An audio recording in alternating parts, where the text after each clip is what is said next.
in the playoffs that added another piece, and that is the Los Angeles Lakers. They lost to the Mavs last night, but a gentleman by the name of Anthony Davis came back and played.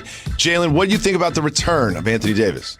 It was just great to see him back out on the floor. I didn't have high expectations. They said he was going to play maximum 15 minutes, didn't have double-figure points. They didn't win the game. Kyle Kuzma didn't have double-figure points as well. So really it was just about him being in uniform. The Lakers did a great job of really holding it down without he and LeBron in the lineup. They didn't drop so far in the Western Conference standings. So it's a breath of fresh air to have them back into the lineup. KCP did play well, but the Mavs, even though they lost KP under Luka, made sure they took care of business.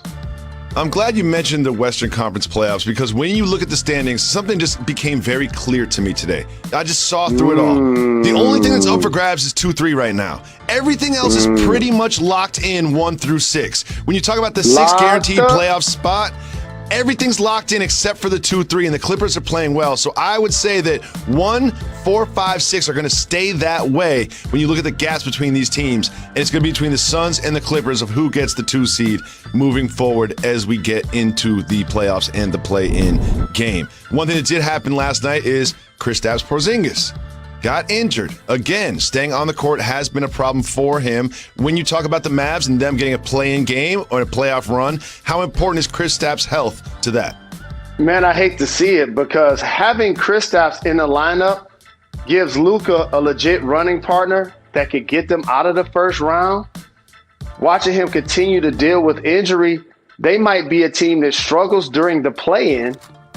And if they are able to get in, definitely will be probably losing in the first round. And that's unfortunate, because when you look at the competition in the Western Conference, Luka's been terrific, ascending into a superstar and an all-NBA performer. But when you look at those other teams, Dame has CJ. They hope to get some big minutes from Nurkic. Even Memphis, they got Jaren Jackson back. The Lakers have LeBron and AD. The Nuggets, Jokic is MVP. They added Gordon. So, like, those other teams have support staff that are all NBA All-Star caliber. The Mavs don't have that, in particular, without Kristaps Porzingis in the lineup. They definitely need Kristaps Porzingis, and for them to be truly successful, for them to get the 7 seed or the 8 seed, they're going to need someone else besides Luka Doncic to get it done. We always say on this show, success is a function of realistic expectations, and the Mavs have performed below expectations up to this point. Now we turn our eyes to football. The NBA, because Anthony Davis, he was back, y'all, playing for the first time since February 14th after needing nearly 9 weeks to recover from a calf strain and Achilles tendinosis in his right leg. He started for the Lakers, was finished by halftime. He finished with 4 points, 2 for 10 shooting, 4 rebounds, 1 assist, 1 block, 1 steal. He also missed both of his free throw attempts, and LA was outscored by 13 points in the 16 minutes he played. Let's take a look now at the Western Conference standings. Marinate on that for a hot second. Jazz, Suns, Clippers, Nuggets, Lake Show rounding out the top 5. Stephen A. Smith, are you taking the Lakers or the field to win the West? Well, I haven't jumped off the Lakers bandwagon. I've always said that if LeBron and AD are healthy, they're going to be fine. But I must acknowledge, I ran into a couple of Lakers while I'm out here in LA, and obviously I know a lot of people within the organization, and consistently, while everybody acknowledges the health of Anthony Davis is vastly improved, they talk about being concerned about the conditioning.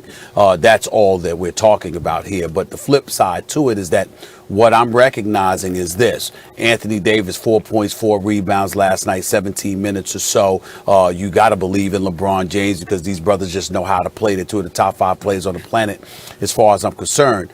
But I can't ignore what I'm seeing out west with the Phoenix Suns, and specifically with the Los Angeles Clippers as well. They're the number 3 seed in the Western Conference. They're the top shooting 3-point shooting team in the league. And so when I look at the formidability of the Los Angeles Clippers and the way everybody's flowing, then I start saying, okay, Anthony Davis is going to have his A game, and LeBron James is going to have his A game. Are we sure they're going to have their A game?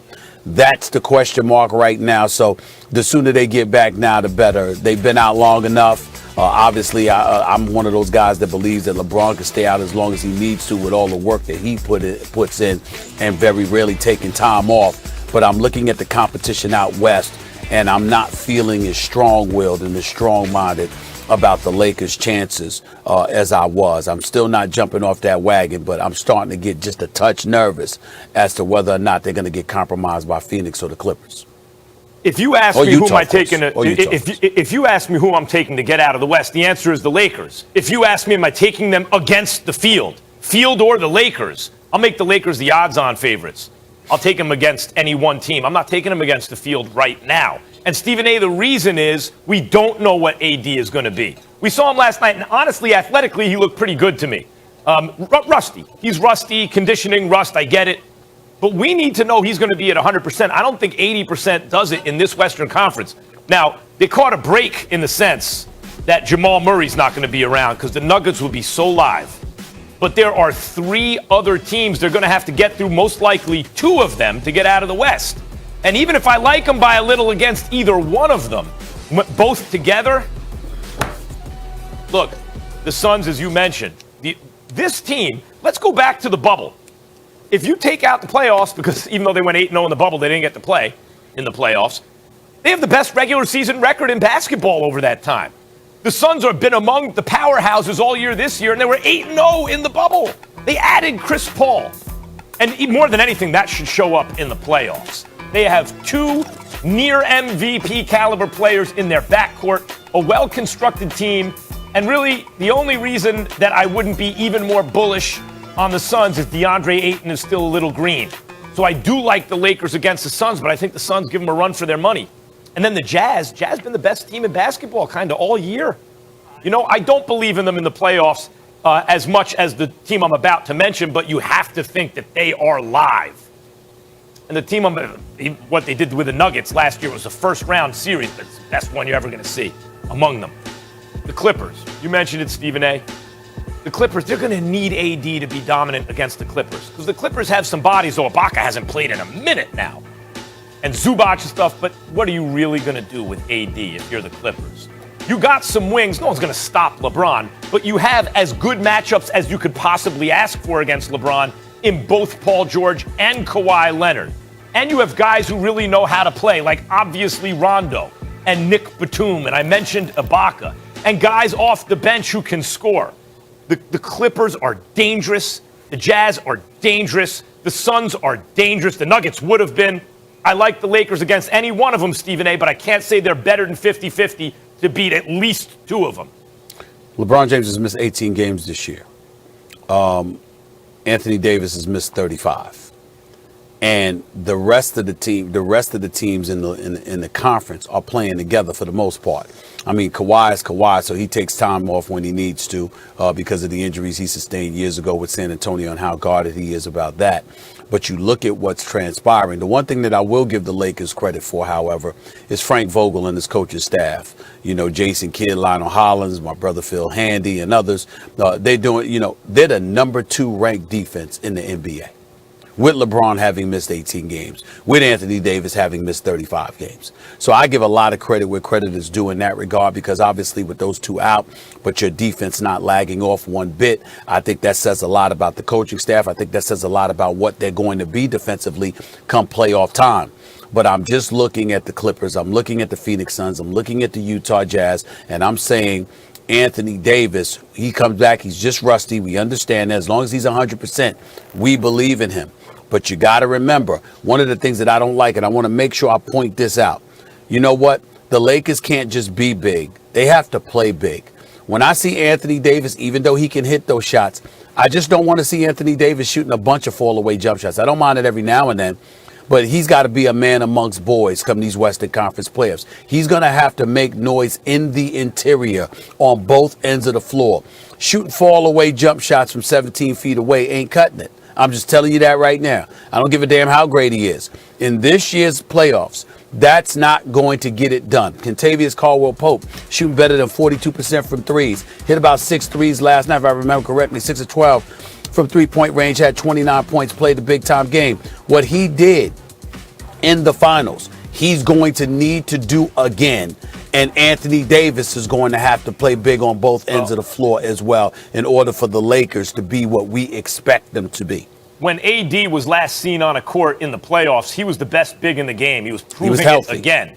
He was proving it again. We'll see if that's still the case because other bigs have come up in the world, notably Embiid on a game-for-game basis. May not have to see him, but he may if Brooklyn's not healthy in the finals, or Giannis. Well, I'm not worried about that because by the time the finals come, you will have played 3 rounds. Right. I'm worried about those first 2 rounds. Jokic.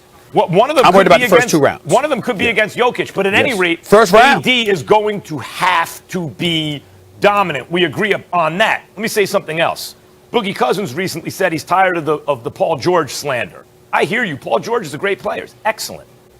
But Paul George is going to have to perform big in the playoffs. My point is, if he does, and we've seen players just because they haven't been great in the playoffs in the past, doesn't mean it's going to be that way forever. If Paul George can elevate in the playoffs and just stay his normal self, the Clippers are going to be very difficult for the Lakers to get by. Without question, but when we go off on Paul George came up small in big moments, but there are other moments. It's not like every postseason game he didn't show up. There have been postseason games Paul George has shown up. It just hasn't been consistent, but we know he's a great player. So I don't know what the hell Boogie Cousins is talking about. He might be maligned. Paul George might be maligned for what happened in a Game 7, but most people that watch basketball know Paul George is great. He's going to have to be consistently great in the playoffs. Yeah. And then it's going to be a problem for the Lakers. And Jokic will get the Lakers in the first round if the players were to begin today. He'd get them in the first round.